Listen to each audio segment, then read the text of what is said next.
a fraudster threat. And, you know, I think from our perspective, we are concerned about systemic issues as well as how this, you know, individuals interact with the currency. Is that something we should be worried about? Is there a way to get our hands around that threat? Because, you know, maybe there's a back door somewhere in Bitcoin.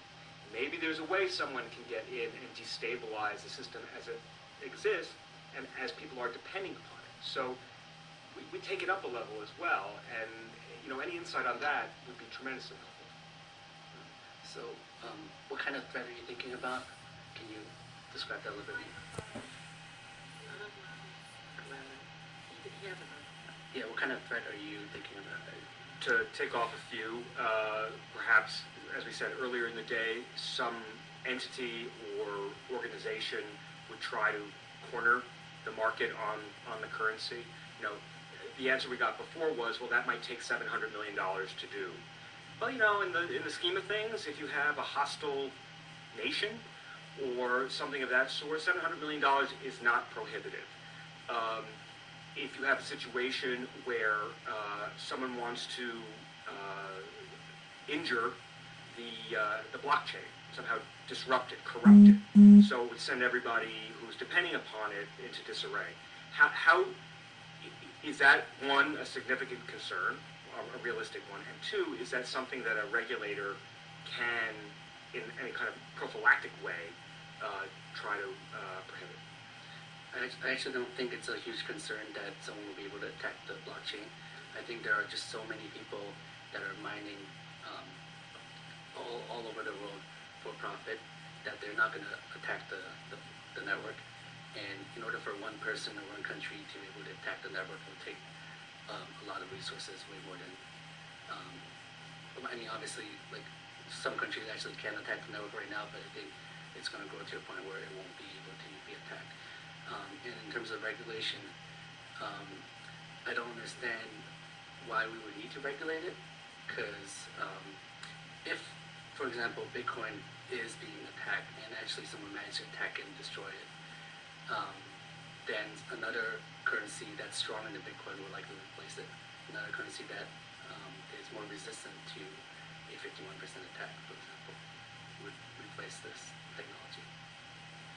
I guess it's an immediate concern because there'd be a lot of value in the balance if the system were disrupted, you know, especially if it gets to the point in time that everyone is hoping it will, when it's a global exchange of value and someone to come pull the plug on it, I could see that would have a disruptive effect on economies. What the U.S. government can do is actually join the network and help protect it.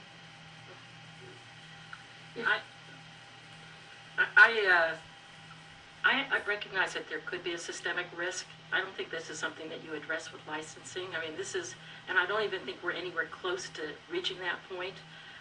But I do think that this is something that government is going to want to keep an eye on.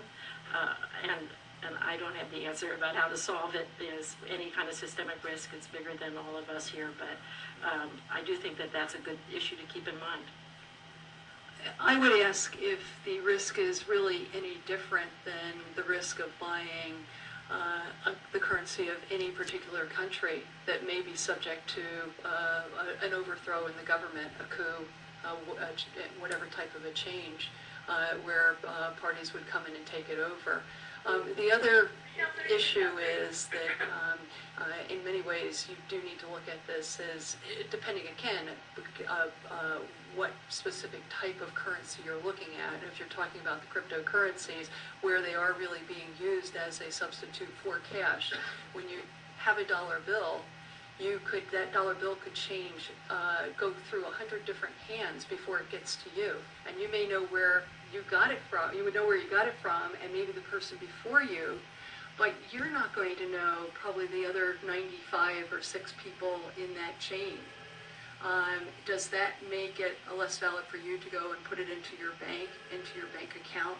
So it's looking from a regulatory perspective as putting some of the, looking at extending some of the protections and controls that we put around cash to the cryptocurrencies at the point of entry and exit into the regulated financial systems. It strikes me, though, that the currency you described to us, that is gold-based, actually has an answer for it because you have a single administrator. And that if there were some systemic threat, intervention could be had pretty quickly, pretty promptly, and you could identify the threat and maybe address it. So while you don't know the chain in which the dollar bill got into your hand, you also don't have a system where the Fed can turn off the spigot and the money just stops all at once. And I guess that's more of a concern that I'm getting at, but I appreciate your responses. I think that a currency that is centralized actually is a bigger threat than a decentralized currency, because as we've seen in past history, there was a currency like Liberty Gold or E-Gold that was centralized, and the owner of the currency was actually doing some kind of money laundering or letting money laundering happen. So whereas a decentralized currency, there's no owner, there's no one that can control it, and no one can actually do illicit activities on it by himself without being regulated, I guess. Ms. Renier,